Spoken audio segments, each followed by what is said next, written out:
दोस्तों, आज की यह वीडियो हमारी आप सबके लिए बहुत ही प्रेरणादायक और लाइफ चेंजिंग साबित होने वाली है, क्योंकि दोस्तों आज हम इस वीडियो के माध्यम से आपके साथ कांट हर्ट मी बुक के बारे में बात करने वाले हैं। दोस्तों, इस बुक के ऑथर यानी कि डेविड गोगिंस, जिनके दिल में छेद होने के बावजूद और 2 हार्ट सर्जरी के बाद भी इन्हें दुनिया का सबसे टफेस्ट इंसान माना जाता है, क्योंकि इन्होंने सिर्फ 17 घंटे में 4013 पुलअप्स लगाकर गिनीज वर्ल्ड रिकॉर्ड में अपना नाम दर्ज किया है। साथ ही इन्होंने दुनिया की सबसे टफ और मुश्किल बेड वाटर रेस में 217 किलोमीटर दौड़ लगाई हुई है। साथ ही डेविड गोगिंस जी नेवी सील भी रह चुके हैं, जिन्होंने दुनिया की सबसे मुश्किल मिलिट्री ट्रेनिंग कही जाने वाली हिल वीक ट्रेनिंग को सिर्फ एक बार ही नहीं बल्कि 3 बार कंप्लीट किया हुआ है। दोस्तों, कहानी यहीं पर ख़त्म नहीं होती है, बल्कि डेविड गोगिंस जी का बचपन बहुत ही मुश्किलों से गुजरा हुआ है, जहां उनके पिता उनको यानी कि डेविड और उनकी माँ और भाई को लगभग हर रोज़ बेल्ट से मारा करते थे और साथ ही उनको हर रोज़ टॉर्चर भी किया करते थे। डेविड जी और उनके माँ और भाई हर रोज़ अपने बिजनेस में बिना कोई पैसा दिए काफ़ी हार्डवर्क करवाते थे और इसी चाइल्डहुड टॉर्चर के वजह से डेविड जी को आगे चलकर काफ़ी गरीबी मुश्किलों का सामना करना पड़ा था, जहां उनके अंदर बिल्कुल भी कॉन्फिडेंस, मोटिवेशन और सेल्फ लव का नामो निशान तक नहीं था। इवन वो एक टाइम पे तो उनका वेट भी 130 केजी से भी ज़्यादा बढ़ गया था। उन्होंने ना ही खुद की लाइफ पसंद थी और ना ही वो खुद को पसंद करते थे, लेकिन एक दिन उनका माइंडसेट ऐसे बदल गया, जो इंसान खुद को दुनिया का सबसे बड़ा लूज़र इंसान मानता था, वही इंसान आज ultra marathon runner, ultra distance cyclist, motivation speaker और एक ऑथर भी है। दोस्तों, डेविड जी चाहते हैं कि जैसे वो खुद एक नॉर्मल इंसान से एक एक्स्ट्रा ऑर्डिनरी इंसान बने हुए हैं, ठीक वैसे ही बाकी लोग भी अपनी लिमिट को पुश करके अपने हायर लेवल को अचीव कर पाए। इसीलिए उन्होंने अपनी New York times best selling can't hurt me book को लिखा हुआ है, जिसमें उन्होंने अपनी लाइफ जर्नी, संघर्ष और अपने अनस्टॉपेबल माइंडसेट को कैसे बिल्ड किया जाता है, यह सब अपने प्रैक्टिकल अनुभव से सीखकर हमारे साथ शेयर किया हुआ है। और इस वीडियो के ज़रिए हम आपके साथ वही 5 David Goggins life lesson Hindi में शेयर करने वाले हैं। दोस्तों, हर चीज़ की एक सेफ्टी लिमिट होती है, जो उसके रियल लिमिट से काफ़ी कम होती है। यानी कि दोस्तों, मान लीजिए आपके पास एक कार है और अगर इस कार की लिमिट 200 किलोमीटर पर आवर होगी और जब आप अपनी कार को 80 या 100 किलोमीटर की स्पीड को लेकर पुश करोगे तो आपको लगने लगेगा कि आपकी कार की फुल लिमिट आ गई है और वो और ज़्यादा फास्ट नहीं जा सकती है या इससे ज़्यादा फास्ट उसे नहीं जाना चाहिए। दोस्तों, ठीक वैसे ही ह्यूमन बॉडी भी इसी तरह ही काम करती है। हमारे नॉर्मल लाइफ में हमें हमारे बॉडी को हर रोज़ टेस्ट नहीं करना होता है और ऐसे मौके हमारे लाइफ में शायद ही कभी आते होंगे जब आपको अपनी बॉडी को फिज़िकली उसके एंड लिमिट तक पुश करना होता हो। और यहाँ पर डेविड गोगिंस जी यही कहना चाहते हैं कि जब हम सोचने लगते हैं कि हम अपनी बॉडी को और ज़्यादा पुश नहीं कर सकते हैं या हमारी फुल लिमिट टच हो चुकी है, एक्चुअली तब तक हमारी बॉडी की सिर्फ 40% कैपेसिटी को ही हमने यूज़ की हुई होती है और यह काम हमारे दिमाग का ही होता है, जो हमें बहुत जल्द ही कह देता है कि बस बेटा और मत कर, तूने अपनी लिमिट्स को पार कर लिया है। हमारा दिमाग यह डिक्लेयर कर देता है कि यही हमारी मैक्सिमम लिमिट है। इसी पर डेविड गोगिंस जी बोलते हैं कि जब भी आप गिव अप करने के लिए सोचेंगे तो यह रूल याद रखें कि यह आपके कुल पोटेंशियल का सिर्फ 40% ही है और असल में आपका फुल पोटेंशियल इससे काफ़ी ज़्यादा है और आपके पास अभी भी काफ़ी ज़्यादा एनर्जी बाकी है। दोस्तों, अगर हमें अपने गोल्स को सच में अचीव करना है तो हमें अपने फुल पोटेंशियल को जानना हमारे लिए सबसे पहला स्टेप है। इसी रूल को इम्प्लीमेंट करने के लिए हम इंक्रीमेंटल रूल का इस्तेमाल कर सकते हैं। दोस्तों इंक्रीमेंटल रूल यानी कि हमें हर रोज़ खुद को कल से एक कदम आगे पुश करना होता है। उदाहरण के लिए अगर आप हर दिन 5 किलोमीटर दौड़ लगाते हैं तो आपको अगले दिन सिर्फ एक कदम आगे बढ़ाना है, यानी कि आपको अगले दिन सिर्फ 6 किलोमीटर दौड़ने की कोशिश करनी है और उसके अगले दिन 7 किलोमीटर दौड़ने की कोशिश करनी है। इस रूल का इस्तेमाल आप अपनी पढ़ाई और काम में भी कर सकते हैं, क्योंकि ये रूल हमें अपने दिमाग, बॉडी और अपने लिमिट्स पर कंट्रोल देता है। डेविड गोगिंस जी कहते हैं कि अगर हमें अपने गोल्स को रियलाइज करना है तो हमें खुद को टफ बनाना पड़ता है। अकाउंटेबिलिटी मिरर एक ऐसी ट्रिक्स है जिसे डेविड जी खुद फॉलो करते हैं। जब से उनके लाइफ में कुछ भी सही नहीं जा रहा था, डेविड गोगिंस जी कहते हैं कि वो एक आईने के सामने खड़े हो जाते और खुद से सवाल करते थे कि मैं अभी कहाँ हूँ और मुझे मेरी लाइफ में आखिर जाना कहाँ है।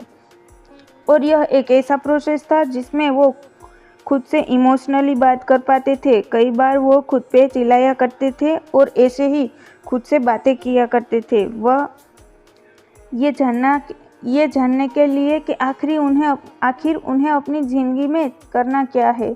ये फर्स्ट एक्सपीरियंस के बाद डेविड जी काफ़ी बदल गए थे और दूसरे लोग उनके बारे में क्या सोचते हैं इस बारे में उन्होंने सोचना ही छोड़ दिया था। उसके साथ एक और बदलाव उन्होंने ये किया, वो अब उनके सारे गोल्स को पोस्टेड नोट पर लिखकर आईने पर चिपका देते थे, जिससे कि जब भी वे आईने से बात करते थे तब खुद को उन गोल्स के लिए उत्तरदायी मानते थे। इवन डेविड जी आज तक इस एक हैबिट को फॉलो करते आए हैं। दोस्तों डेविड जी के अकॉर्डिंग अगर हम भी इनकी इस अच्छी आदत को फॉलो करेंगे तो हमारे लाइफ में भी क्वालिटी, पर्पस और मोटिवेशन आएगा। लेकिन एक चीज़ हमें समझने की आवश्यकता है और वो है कि अकाउंटेबिलिटी मिरर को फॉलो करने के लिए ये बात का होना ज़रूरी है कि हम खुद से हमेशा सच बोलें, न कि झूठ। कि अगर हम खुद से ही झूठ बोलते रहेंगे तो हमें वो गोल्स रियलाइज़ करने के लिए कोई भी पर्पस नहीं मिलेगा।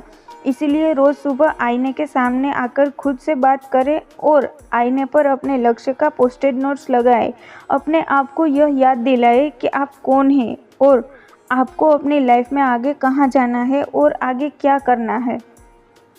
दोस्तों जब हम अपने लक्ष्य के प्राप्ति के लिए आगे बढ़ते हैं तो वो यात्रा काफ़ी मुश्किल सी होती है और ये एक ऐसा फिजिकल चैलेंज होता है जिसमें हमें खुद से जीतना होता है इससे पहले कि हम किसी और को हराएं। इसका ये मतलब होता है कि ऐसे सवाल जो हमारे दिमाग में बार बार आते हैं उनके जवाब हम पता कर पाए। मैं आपको एक उदाहरण प्रस्तुत करना चाहूँगी, जैसे कि मैं जिस जगह और जिस सिचुएशन में हूँ, मैं यहाँ पर क्यों हूँ, और ऐसे कई और सवाल और इसके जवाब रेडी होंगे तो उसकी मदद लेकर एक फास्ट डिसीज़न ले सकते हैं।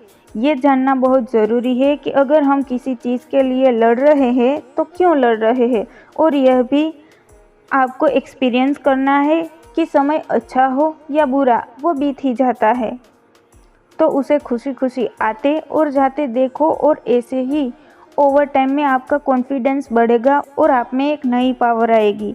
डेविड बस इतना कहते हैं कि जब भी आपको लगे कि आप हार गए हो तो ऐसे टाइम में आप हार्ड वर्क करेंगे तो आप अपनी खोई हुई एनर्जी को दोबारा वापस पा सकते हैं, और जैसे ही आपको मोमेंट मिलेगा तो आपके पास मौके आएंगे जिससे आप अपने ओपोनेंट्स का भी कॉन्फिडेंस ब्रेक कर सकेंगे। इसीलिए किसी भी टाइप के इम्प्रूवमेंट के लिए आपको ऐसी कमिटमेंट दिखानी पड़ेगी जिससे कि आप अपने बुरे समय में भी अपना बेस्ट देने के लिए कदम रेडी हो। दोस्तों हम जानते हैं कि डेविड गोगिंस एक एथलीट रह चुके हैं और इसके लिए फिजिकल स्ट्रेंथ से ज़्यादा मेंटल स्ट्रेंथ की ज़रूरत पड़ती है।